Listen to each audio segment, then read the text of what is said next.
Howdy. Welcome to Sharpening a Cooking Knife 101. This is a fairly cheap cutting cooking knife, fillet knife. I can't actually remember what kind of knife this is called. But if you can actually see it, you can see the dents that this thing has acquired over the course of probably about 6 weeks of my wife using it. Miranda got me this awesome whetstone, and I'm going to show you how to remove dents and sharpen it back to new. Let me know how this works. So, she got me this awesome stone. It's a tri-stone. It has a coarse, a medium, and a fine grain. The coarse is used to remove the rather blatant dents in this thing. And it comes with this wonderful honing solution from, I guess, Smith's. You can use oil, you can use water. This is stainless steel, so it's better to use water or oil, I guess. I'm just going to use this stuff. So, get a pretty good helping on there. Coarse stuff soaks up the solution pretty quickly, so you need to use quite a lot. Keep it at about a 20-degree angle.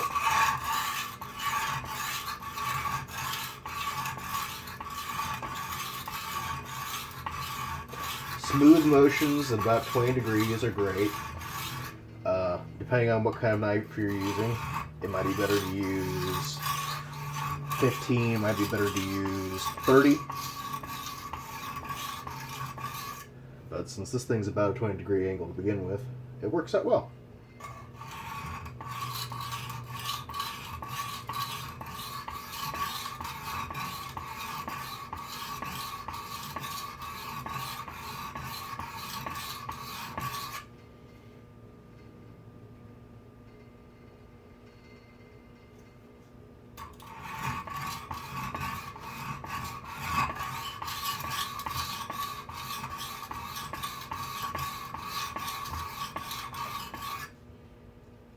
Let's get a little more solution on there.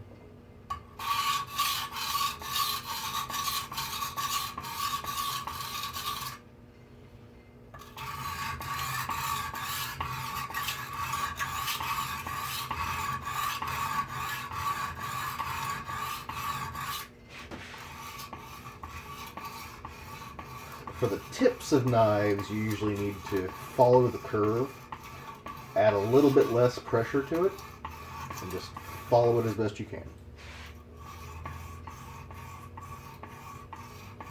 You kind of need to press the knife forward in that way. So just follow the curve.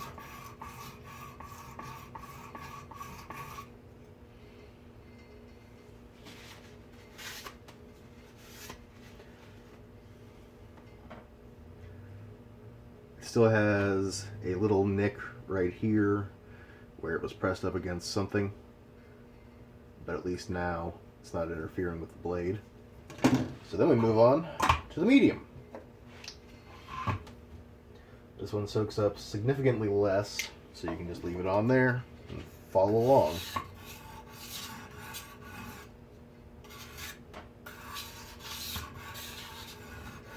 Notice the sound difference? You're cutting off less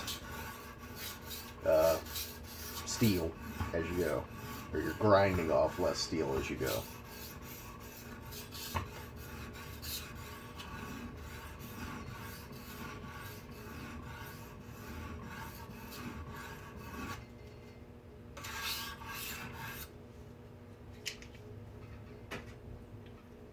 A little bit more fluid solution, whatever you want to call it.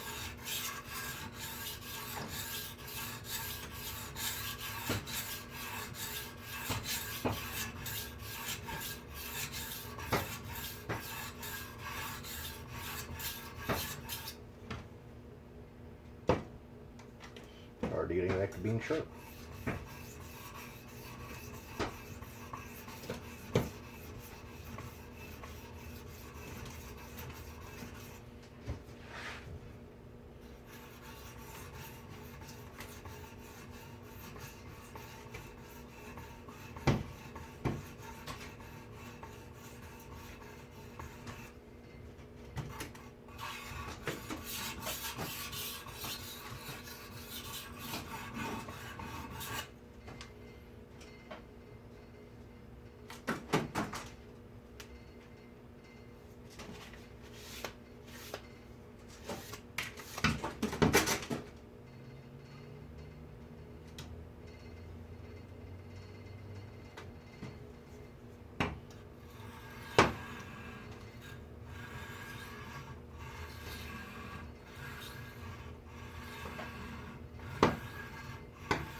It's already getting pretty sharp again. Then we go down to the fine point, which soaks up almost no liquid, so you don't need solution, so you don't need to use it as much. But just spread it around the edge. This one will take off barely any, but it's great for tuning the sharpness of the blade. Now remember, the sharper the blade you have, the more you need to use this grade of stone to keep it that way. It's kind of like I have two axes. I have a chopping axe and a splitting axe. My splitting axe never needs sharpened. I haven't sharpened it at all. Granted, I use a grinder for that. However, the chopping axe I sharpen all the time. It's used for biting into wood and removing chunks.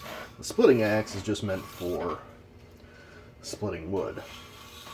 It's basically just a wedge-shaped object that you force into a block of wood, and you don't really care how sharp it is. It just needs to get the job done.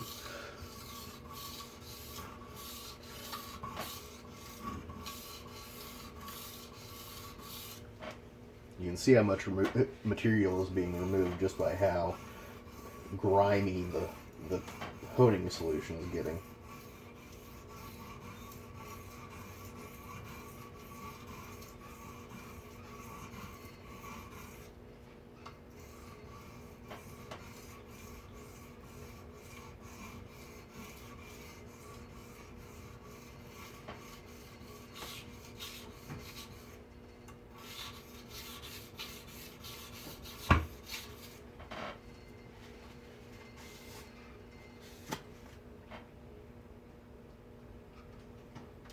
It might not be back to new and perfect, but you can literally slice through just about anything with it now. Look at that. Cut through a paper towel with not much. However, I wouldn't recommend cutting through paper towels very often because paper and wood is actually abrasive. Funny thing, you can cut through aluminum on a table saw very easily. Aluminum is not abrasive. So you can pretty much use a wood cutting blade on aluminum for just about forever on a table saw. However, you have to change out blades for wood on a table saw fairly often. A little tidbit about materials. I doubt that any of you will ever have to know. Alright, so look at that. Still has that one little nick there. However, the nick is now sharp.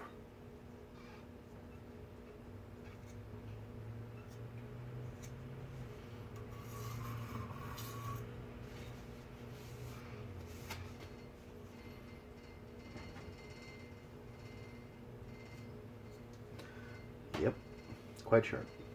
Alright, that's all, folks.